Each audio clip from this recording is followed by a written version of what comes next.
Welcome back to my channel. Today we're doing the first edition of Vanessa Tries a Torta with a friend. So today I'm joined by my friend Emmanuel Jackson. He's an actor in Chicago and we both went to ISU together, Illinois State, in Bloomington Normal. So Hey everybody. I am so honored to be here today. Me and Vanessa have been planning on linking up for a while. Yeah. But you know, schedules and everything. But thanks for having me. Yeah, of course. And so I've known EJ for like 8 years now. No, did you transfer? I transferred. So I did 2 years at College of DuPage. Okay. Right. So I came around in like 2013. And I started in 2012. Right. And we met my first year there. So like 7, 8 years we've known each other? Yeah, something like but that. I just want to point out, in these 8 years, EJ has never had a torta. I have never had I am 28 next month, and I've never had a torta. Wait, are you a Scorpio? I'm a Scorpio, yeah. Wait, what's that mean? We get a bad rap, Drake's but a Scorpio. yeah, me and Drake are days apart. Drake No is way. the 25th. No, is he? Oh, Yeah, and I'm the my God. 26th. So we're literally so a funny. day apart. Yeah, Scorpios are like complicated. We are a little bit complicated. No, but I think you're awesome. Oh, thank you. Okay, so we got some tortas from one of my favorite restaurants here in Burbank. It's called Jalisco. So I got a torta de milanesa de pollo, and I got you torta de carne asada, which is steak, Oh, I with love everything. steak. Okay. Okay, so it has like beans, sour cream, cheese, avocado, lettuce, That all and probably sounds great. onions.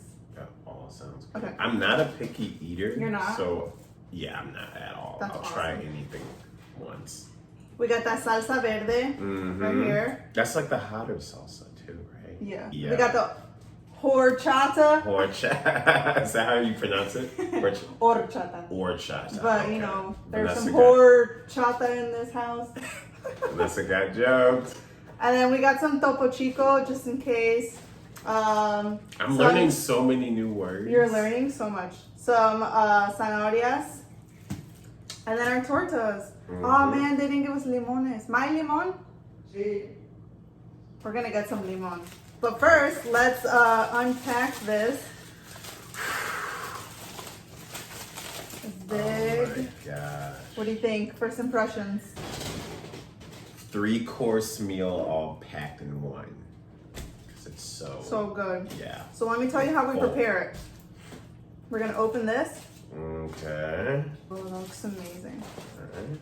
And then I usually do this whole thing, but you, Yeah.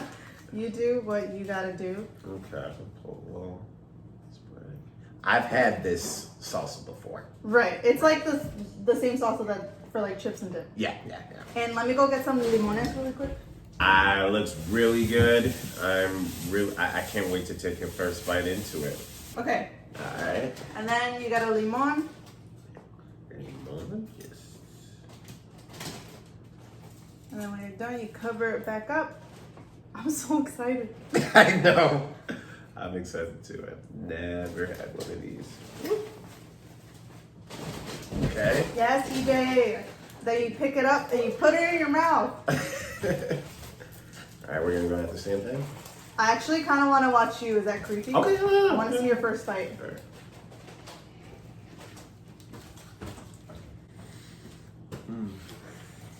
Is it good?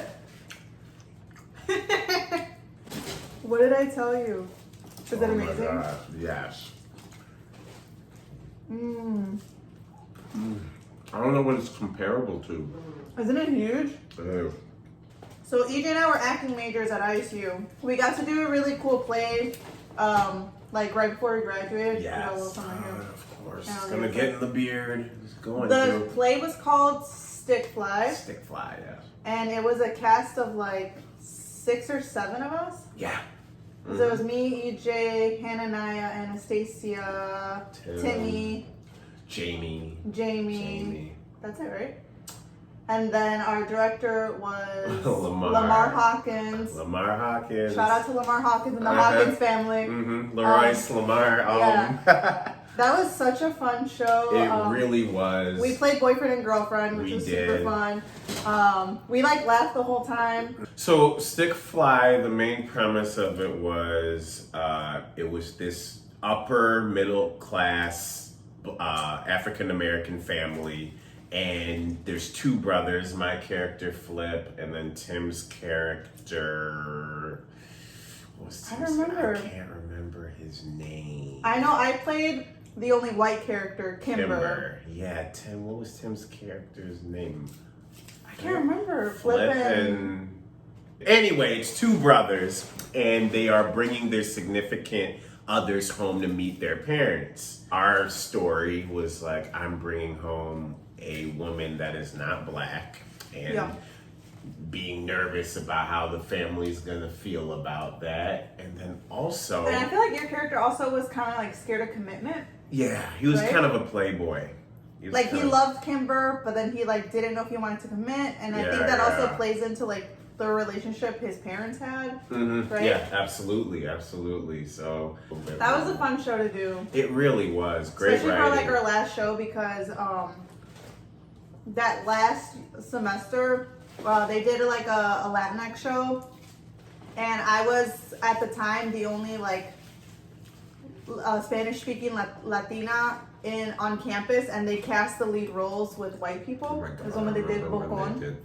Man, at the time I felt like I was being so dramatic, but now it's been like 5 years, and like that was complete racist casting, and like not to mention like how they do it with like the black people on campus, which is like so crazy. But that really like pissed me off, because like I actually spoke Spanish, and the show is about a Salvadorian story. Right. I'm Salvadorian, so the fact that they like cast white people like to fill those roles sucked, and like I almost got put on academic probation for it, but I told them no, I'm not, because I'm like literally one of the best students. I had a 4.0 in the acting department, while I was also a double major. And she's a very talented actress, by the way. This Thank girl you. works her ass off. So it wasn't fair at all. It wasn't fair. I respected you for that. Even Thanks. I didn't really understand. I think at the time I didn't go see the show, so I didn't really understand. I remember you telling me like, "Yo, I'm not gonna do it. Like this is bullshit." And I was like, because also it was my last semester. Like, and I wasn't in a main stage. Well, because they offered me a role in that show, but I played like the aunt. No. When it wasn't. First of all, you don't have the actors and the ethnicities to fill in those roles. Why are you choosing this show? Right? Yeah, absolutely. Like when we did Fences, we had the actors. Yes. Which was awesome. And even Fences. That was your first main stage, right? That was my first main stage. Yeah. Dude, he was so good, like cried on command. I was like, EJ? Because he always makes us laugh. He like cracks jokes. Yeah, man, that was a great opportunity. But even that, Fences was like a blue moon. I was literally kind of there at the right time, like the other black actors who were featured in it as well. It wasn't every day or even every year that they were doing all black shows or shows that would in 4 years.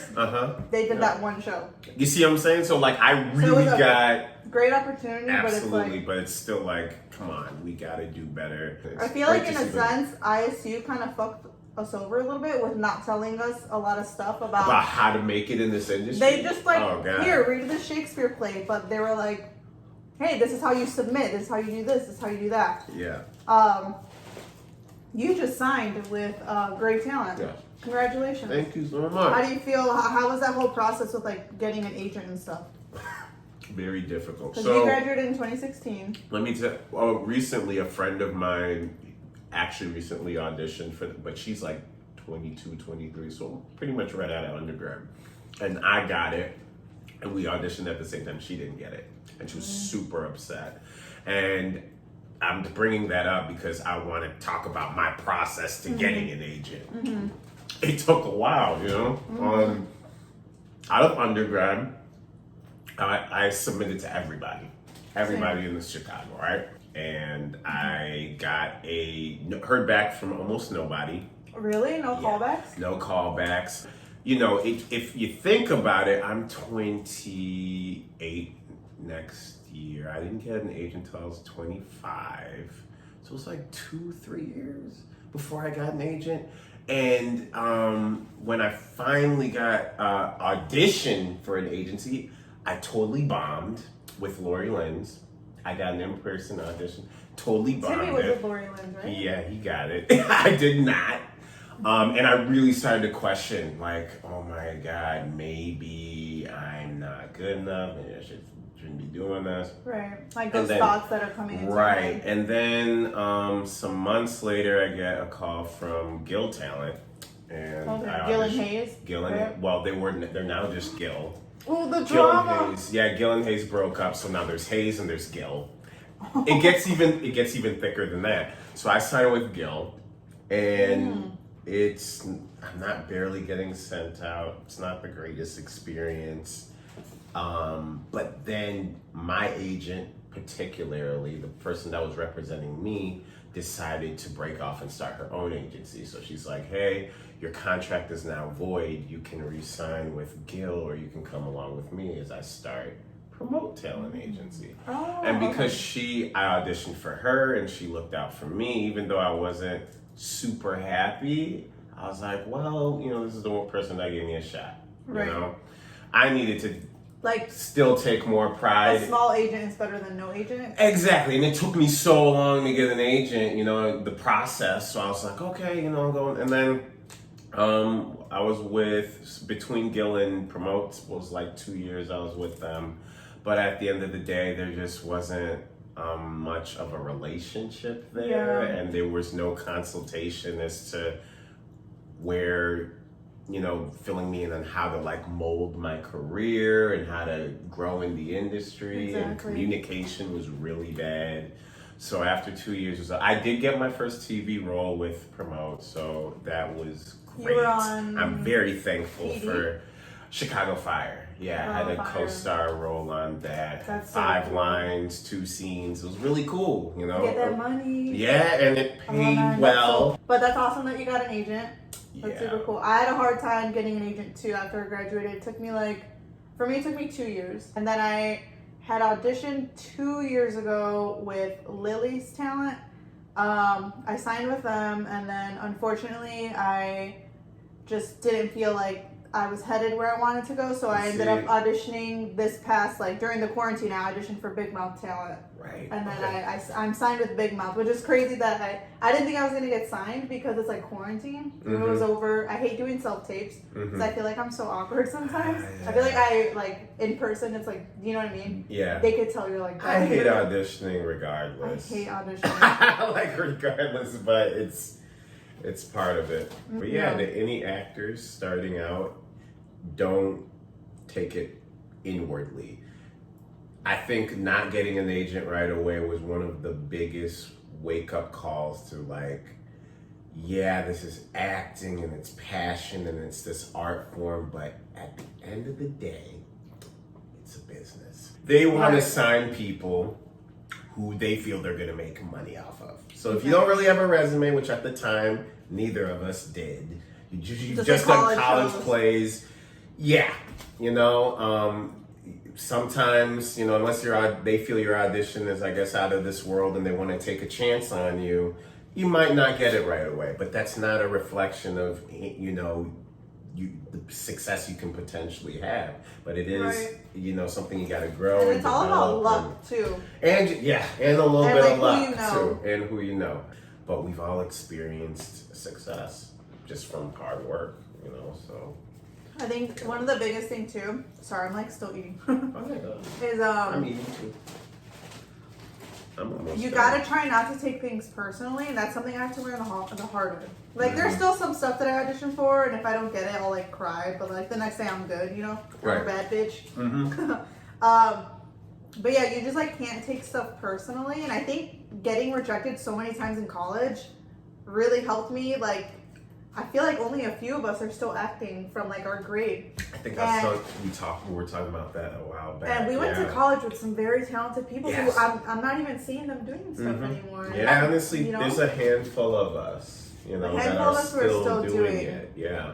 Which is a miracle. Yeah. But everyone was so talented at school. Exactly. Everyone was so great. And that's just, and no shade to anyone who's not doing it anymore. It's just, it's really a tough. Oh, it's tough. You have to have like a It's good tough. backbone. Yeah, you do. And also, I think what I've learned, especially since college, like, oh, I didn't get into a show this semester. Am I just gonna like not do anything this semester? No, I'm gonna write a show. I'll write a sketch show, and that's when I started doing that. Yeah. Just because You like know- I'm not just gonna sit here and waste my time. There's no Absolutely. comedy club here at ISU besides the Right. Improv Mafia, Uh-huh. and they just do improv. I wanted to do sketches, so I started the Normal Humor. Yeah. Do you remember? You're brilliant. Yeah.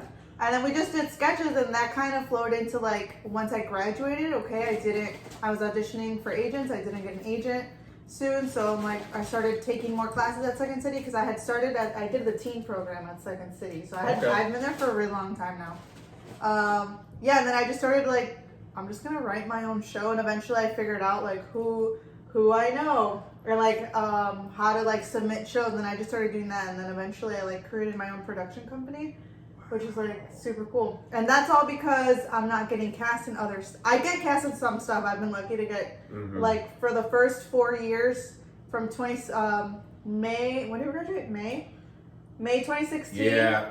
The following month, I think I got cast in like some sketch show at Second City until the end of February of 2020. I was like doing plays, either auditioning for plays, getting cast in plays, or writing my own shows. Low-key, this quarantine has been such a blessing because I was so exhausted from like all the work and all the plays that I've been doing. But like, I'm not gonna sit around and wait. Like, That is brilliant. I'm not booking too much as far as like I haven't been on a TV show yet. But, well, I was on the Steve Harvey show, like the Ask Steve. Oh yeah, That was yeah. good. Sorry, dude. But like I wasn't like on an actual TV show yet, so I like gotta crank out my writing and do other stuff. Like I keep wanting to do acting. Right. So I don't want to just like sit there and like feel sorry for myself. So No, the you power gotta, of creating for yourself. You're really on the verge of really like something really hitting because I hope so. I feel like there's no better time than to create for yourself, especially in the film industry with all these platforms. Now Amazon is making movies and Netflix are doing Netflix originals, and there's so many different streaming sites, like, which is just opening more room for more shows, more opportunities for actors, writers, and directors that you've never heard of. And these people are capable of some great work. There's so much great independent work going on. And you're a writer, like that plays that, that's gonna help me out a lot. Absolutely. Like, Issa Rae.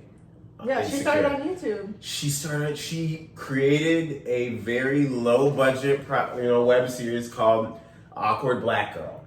Awkward Black Girl. Which is basically what Insecure is spun off of. And now not only does she have that show, she has a whole ass career. She has like movies and stuff? Yes.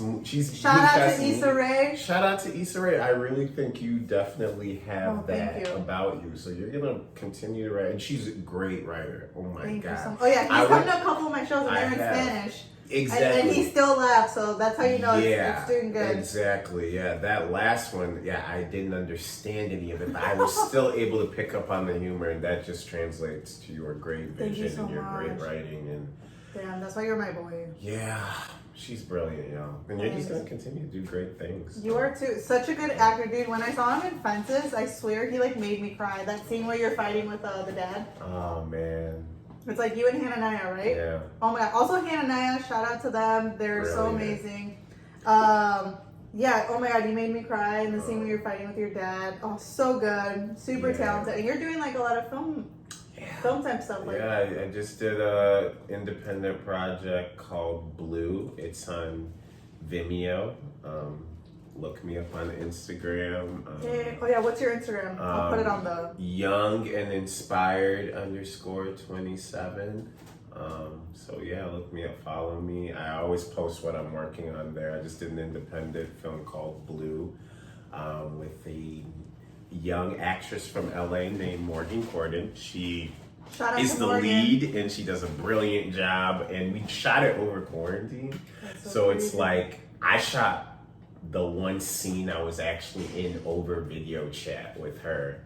Yeah. The last stage thing I did was when I did the one-man when I was touring playing Martin Luther King Jr., which Oh, was yeah. really cool. That was the last stage was thing really cool. I did. So it was like 4 months where I was doing a one-man stage play about Martin Luther King's life. And it was honestly probably the most challenging thing I've ever done because Martin Luther King Jr. Yeah, And that's such an iconic role. Right, and it's a one-man play, so I don't have a scene partner for the first time to rely on, and it's like 40 pages of dialogue. So it was How long insane. was the show? Like an hour and a half? It was like a 40-minute set. It's a lot. I did a one-woman show once, and yeah, it's a lot, right? You literally have no life preparing for that. My very first show, I actually did blank out. It was 15 seconds. But 15 seconds on stage feels like 5 minutes. What I do, I just had to start over. I went back. Did you blink as EJ or did you blink as in character? I tried to stay in character, whether I was successful or not. I tried to stay in character. Oh man, that's so scary. Yeah, 15 seconds. That's a long time. It's funny, the people that hired me to do it were there at that one too. No. It was my first one. It was like opening night. And yeah, they were like, yeah, it was a while. But people didn't notice too much. Because I kind of tried to stay busy doing, looking like I'm working with props with purpose. But yeah, it was tough. But it was, and I remember I probably cried after that show because I was so all that work I put in. Right, and then you blank on stage. But I never missed a beat the rest of the run. So. Do you want to talk about your podcast? Sure. Me and another one of our classmates, Tim Jefferson, we started a podcast called Friends to Brothers Podcast, and how that came about was I think we had talked over the years about doing a podcast. Really? Yeah, it'd been in the we're friends, which is really that's why we called it Friends to Brothers. That man is literally like my brother. He's also an actor. Such a good, talented actor, too. Shout out to Timmy. Shout out to TJ, Tim Jefferson. But yeah, we started this podcast over the quarantine. We just wanted it, it was the industry clearly closed down. Right. So we just needed a creative outlet. Right. And there was so many topics that needed to be discussed. So as men of color, we wanted to create that platform to, have a discourse about the things that are going on. And we're like, hey, we have such great chemistry. We've known each other for so long. Let's do, Tim came up with times like, what about Friends to Brothers? Because we're literally friends and now brothers, and now Friends to Brothers podcast. So it's on iTunes and also Podbean. We talk about everything from dating to race, relations, social injustice. There's nothing we won't touch. We're just really, and we talk about our experience as Black actors as well. So we are midway through our first season. We're on episode 6, which we're gonna. Oh wow, you're already at 6? Yeah. Wow. So we tell that first episode of the pod, we kind of go into depth of how we met and evolved over the years. Right, now how you're best friends, bros. Yeah, that's my guy. That's so cool. My brother. Yeah, shout out to Tim. Shout out to Tim. We have so many shout outs. Shout-outs. That's awesome though. So yeah, let's follow EJ and Tim on their podcast, Friends to Brothers, and say your IG again, and I'll put it down. Young and Inspired _27. And do you know Tim's? Tim is Temptations. Temptations. I'll find it. I'll put it on the screen. Yeah, Temptations. So right now you're just working on your podcast. Yeah, and auditioning. And stuff. They officially announced that Film in Chicago is opening up again. Independent That'll be awesome, TV shows, production is open again. So hopefully that means more auditions. Yes, hopefully that means more auditions for us. Fingers crossed. We are booking a show. Let's give ourselves a time. Okay. Yes. By the end of the year. By the end of the year. It's been such a tragic year. We need something good. How about by March 2021? Okay, yeah, we're going to book a show. All right. We're going to book a show. We said it here first. We said it here. You heard it here first. Okay, well, thanks you guys for watching today. I had a lot of fun showing my friend EJ his first torta. He loved it. Yes, thanks So for having good. me, Vanessa. Please like and subscribe and follow us on Instagram for more content. Don't forget to, do you subscribe to a podcast? Subscribe, follow. Yeah, subscribe and comment and comment. rate everything. We want feedback. So, yeah. All right, see you guys. Bye. Later.